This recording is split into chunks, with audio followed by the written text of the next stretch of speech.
Revolutionary greetings, comrades. Last week, SADC released its final report on Zimbabwe elections. The report says that in the main, it says that those that feel aggrieved by the outcome of an election should approach the judiciary in Zimbabwe. In other words, SADC, based on the report that they released, they will not do anything more than that. So the advice is that those that are unhappy with the outcome of the election results should exhaust legal processes in Zimbabwe.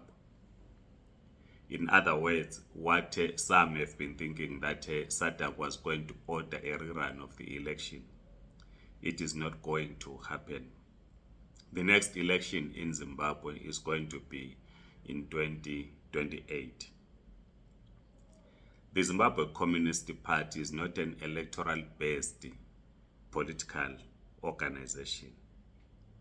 We are building a revolutionary party. We are building an organ of the working class and the peasantry. But we cannot ignore an election when it is happening. As communists will never boycott bourgeoisie elections. But our core business is not an election. We need to transform our society. We need to build a socialist economy in Zimbabwe.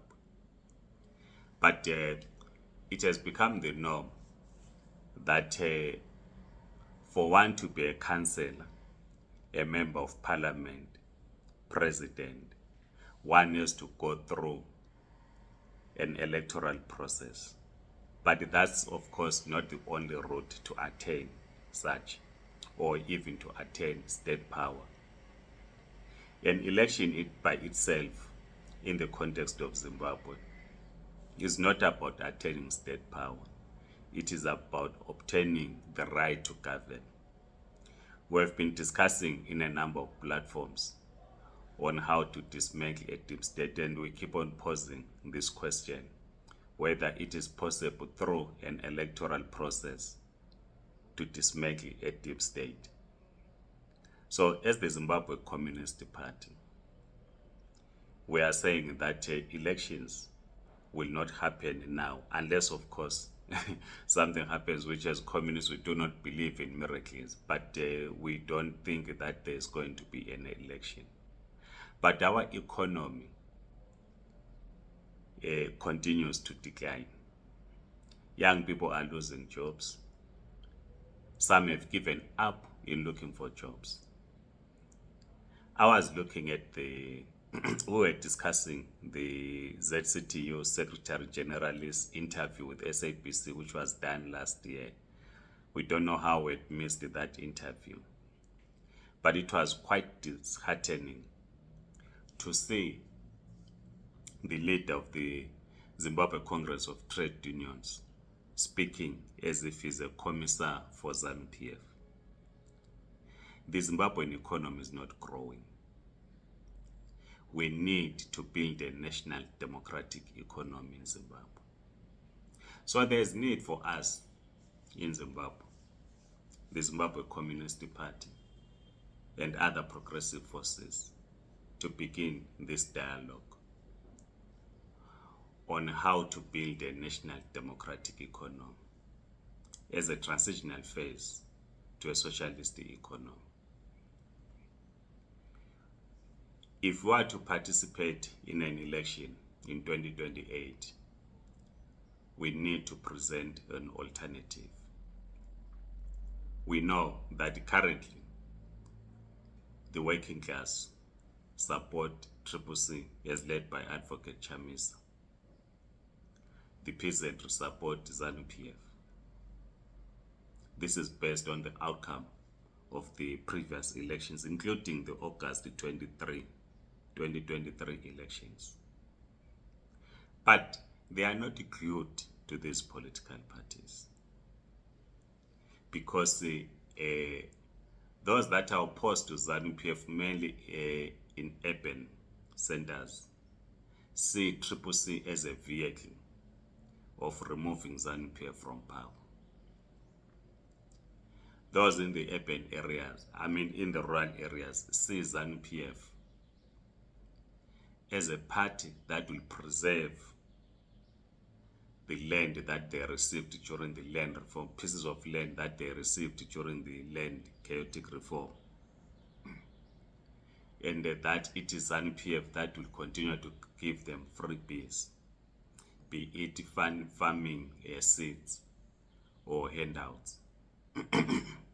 So they are not glued to these political formations.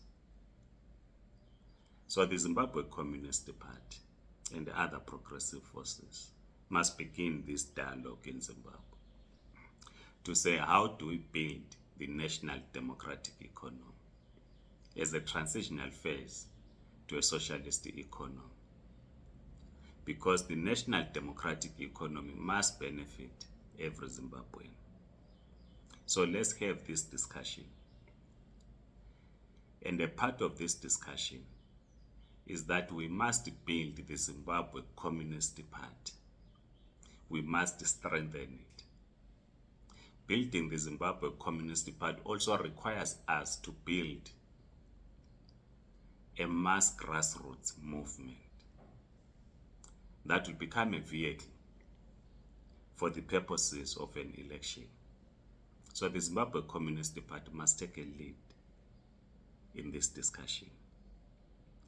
So, based on the SADC Observer Report, elections in Zimbabwe were not held in a free and a fair environment. We've all gone through the report. Some of us, we did not need to go through the report. We witness daily on how the present government will not reform itself out of power, and they make it so difficult for opposition to contest and win an election. So we need to have this dialogue as progressive forces. We know that there are those that would not want necessarily to be members of the Zimbabwe Communist Party, but they want to be part of a grassroots movement that will be a vehicle for the purposes of contesting an election. And the Zimbabwe Communist Party wants to create that platform so that we move forward as a country. We need, at the very least, to win political power to be able to build a national democratic economy. ZANU-PF has failed. It will continue to fail. So it's important that we organize ourselves as the people of Zimbabwe. As communists, we should not claim that we have a solution. We should not climb on a rooftop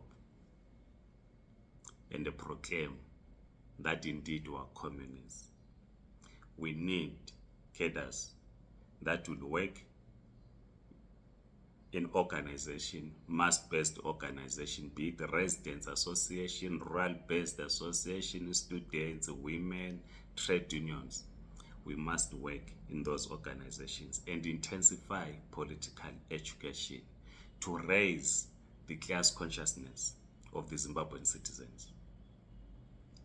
As we begin this dialogue of building a grassroots mass movement that will become a vehicle for Zimbabwean progressive forces to contest an election. Please share your views in the comment section. I am Ngabuto Nicholas Mabena, General Secretary of the Zimbabwe Communist Party. Amandla.